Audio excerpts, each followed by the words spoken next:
반갑습니다. 데이업 시청자 여러분들, 그리고 인텍플러스 주주 여러분들, 저는 데이업의 반도체 멘토 류민입니다. 인텍플러스 앞번 영상에서 TSMC에 납품하느냐 못하느냐 관련해서 팩트 체크 해드린다고 했었죠.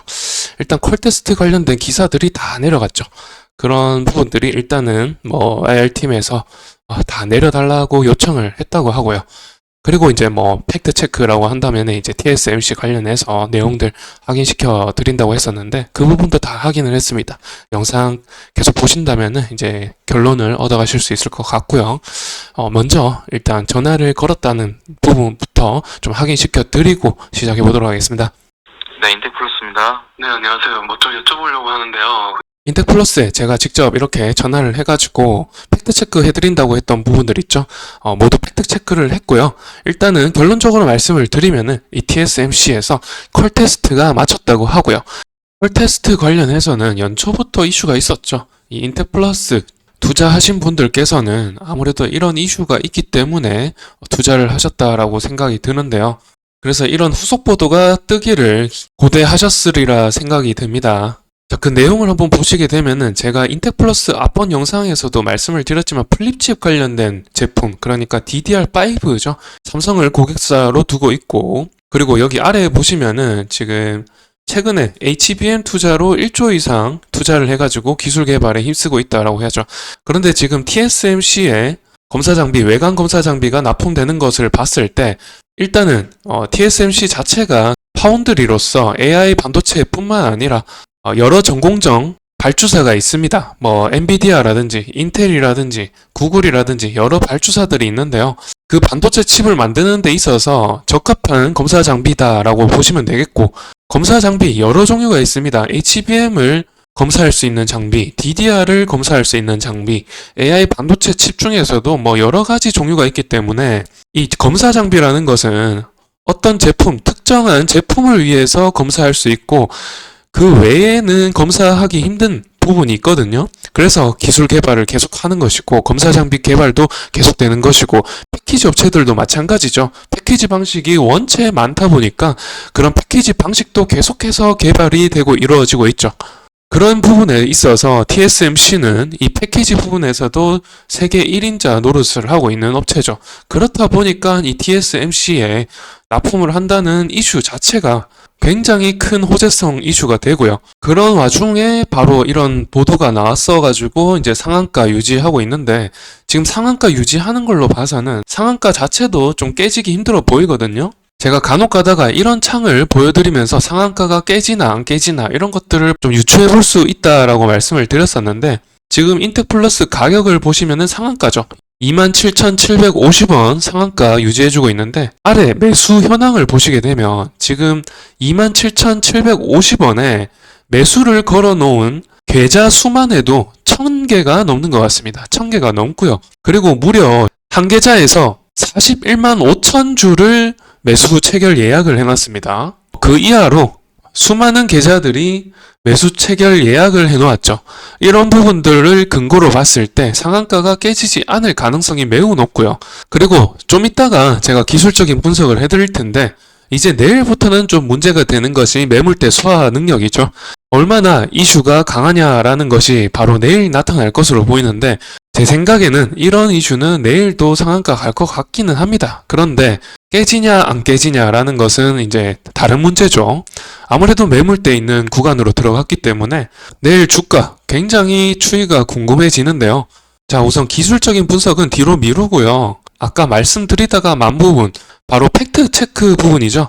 사실 이 팩트 문제 있잖아요. 상한가를 유지하고 있다는 것만으로도 사실 제가 따로 팩트 체크를 해드릴 필요가 없을 정도로 확실한 소재거리다라고 생각해 볼 수는 있습니다. 보통 이렇게 상한가가 걸리면 일단 매수 걸어놓고 팩트 체크를 해보기 마련입니다. 그래가지고 만약에 팩트가 사실이 아니다라고 한다면은 상한가가 풀릴 가능성이 매우 높습니다. 그런 점에서 상한가가 풀리지 않고 있다라는 부분은 사실 팩트가 어느 정도 시장에서 받아들여졌다라고 아시면 되겠고요. 그리고 팩트 부분 말씀을 드리면은, 일단은 장비 관련해서 최종 계약을 하기 전까지의 단계가 있습니다. 데모 장비를 TSMC에 보냈겠죠. 보내고 그 장비를 가지고 컬 테스트를 진행을 합니다. 그런데 지금 이슈가 컬 테스트 통과를 모두 완료했다라는 게 이슈죠. 그 부분 사실이라고 하니까요. 아무렴 걱정할 거 없을 것 같고요. 일단은 그 다음 단계가 이제 기업 실사 단계인데, 기업 실사 단계가 끝나고 나면 바로 이제 서류 작업이 들어갑니다. PO라고 해서 서류 작업이고 발주 단계죠. 아무래도 기업 실사 부분에서 문제가 없다면은 바로 계약까지 체결될 것으로 보이는데요. 거의 가능성이 이제는 7, 80% 정도 되지 않나라고 저는 생각을 합니다. 7, 80% 정도 진행도 된 거니와 확률도 굉장히 높지 않을까요? 기업 실사에서 무슨 문제가 생길까 싶기도 하고요. 그런 점에서 사실 기술적인 분석이 의미가 있나 싶기도 합니다. 자, 일단은 납품 규모는 알 수가 없었습니다. 발주 규모, 납품 규모는 알려주지 않더라고요. 그런데 예상은 해볼 수가 있겠죠. 인텍플러스 지난 실적을 보게 되면 이렇게 수주 잔고도 볼 수가 있고요. 이렇게 가동률에 대한 설명도 어느 정도 찾아볼 수가 있습니다. 23년 기말 생산 실적은 748억이라고 되어 있죠. 그런데 이렇게 연간 보고서를 보게 되면 손익계산서 상으로 지금 22년도에는 1180억 정도, 그리고 21년도에는 1190억 정도 매출을 달성한 것으로 봤을 때 그래도 1200억까지는 납품이 가능하지 않을까라고 생각해 볼 수가 있고, 또 지난 영상에서도 말씀을 드렸듯이 이 매출액이 크게 감소했는데 이 감소된 부분만큼 TSMC에서 매출을 거두게 된다라면은 거의 500억 정도 매출을 낸다고 하면은 1200억 정도가 이게 회복이 되는 것이죠.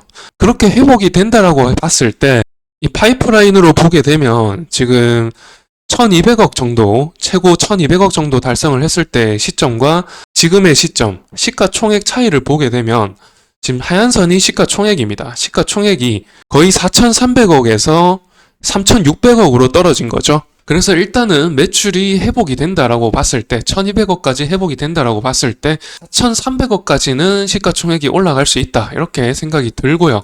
그러나 1200억, 사실 매출액, 이 장비 회사 매출액 중에서는 조금 낮은 편에 속하죠. 그리고 아까 수주잔고 기억나시는가 모르겠는데 수주잔고 상으로 봤을 때 2차전지 쪽에 수주잔고가 많은 상황입니다. 수주잔고 한번 보시게 되면 지금 2차전지 쪽 검사 장비로 수주잔고가 많은 상황이고요. 자, 여기 있네요. 지금 보시면은 지금 2차전지가 노란색이죠. 2차전지 쪽에 이 수주잔고가 많고요. 그리고 반도체 쪽 장비, 이 수주잔고가 지금 22년도부터 계속해서 내려가고 있죠. 이런 점 때문에 2차전지 쪽 비중이 많아지고 있고 반도체 쪽 비중이 적어지고 있어서 지금 시장에서는 바라보는 시각이 2차전지 쪽이다라고 조금 시각이 전환되었다라는 말씀을 드리는 것이었고, 그래서 주가가 빠지고 있었다라고 말씀을 드렸던 겁니다. TSMC로부터 발주를 받게 되면은 이 수주잔고가 크게 늘어나겠죠.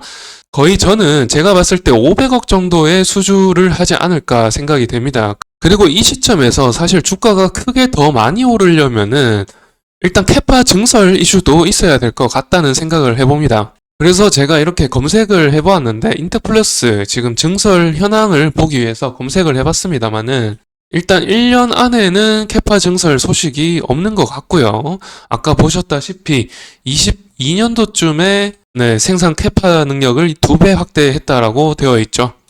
준공까지 완료가 되었으니까 아무래도 22년 11월 달에 준공 완료 소식을 봤을 때 아까 보았던 22년도까지 1200억 정도의 매출을 달성을 했었는데 캐파가 이렇게 2배 확대가 되자마자 매출이 반토막 났었죠. 그렇기 때문에 지금 캐파는 사실 1200억이 아닌 것 같고 캐파 자체는 일단 2400억으로 봐야 되지 않나라고 생각이 됩니다. 그런 점에서 이제 적게 잡으면 500억, 많게 잡으면 1000억 정도의 수주를 하지 않을까 생각이 되는데요. 자, 그렇게 컨센을 잡고 이제 주가적인 측면에서 보게 되면 지금 시가총액이 3,500억입니다. 3,500억인데 사실 반도체 업종들 중에서 좀 두드러지게 돋보이는 이 장비 업체들 보면은 대부분 시가총액이 1조가 넘거든요. 그런 점에 있어서 TSMC와 본격적으로 수주 계약이 체결이 된다라고 한다면은 사실 시가총액 굉장히 많이 뛰어넘을 수가 있거든요. 그런 기대감, 충분히 생길 수 있지만은 아직까지 확정된 거 하나도 없습니다. 조심하셔야 될 부분은 아직 확정된 게 하나도 없다는 점. 그 부분 굉장히 조심하셔야 되고, 확정되기 전까지는 사실 좀 사리면서 투자 계획을 세우셔야 된다라는 말씀을 드리면서 이번 영상은 마치도록 할게요. 그러면 영상 또 새로운 이슈 가지고 찾아뵙도록 하겠습니다. 그러면 시청해주셔서 감사드린다는 말씀 드릴게요. 감사합니다.